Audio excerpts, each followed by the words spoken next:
jedného pobytu na polovici superiek, ani jedna neskončila v koši. Naopak Ivanka Pridunaj hneď z prvej strely vo svojej akcii slávi úspech zásluhou Lívie Piscovej, ktorá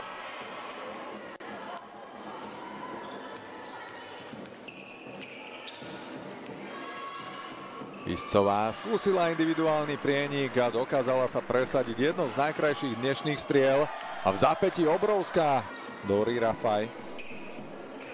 Jedinou hráčkou, ktorá dnes ešte nedostala príležitosť od Timei Sujovej a Alberta Diosiho, je Ema-Luka Niemetová.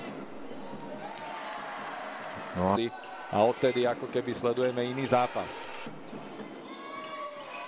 A pozrite sa, razu to sú strely, s ktorými mali by problémy aj najlepší hráči NBA a všetko. Ledne druhá, ale ešte je tu druhá šanca, reálne už tretia pre Ivanku. A po peknej kombinácii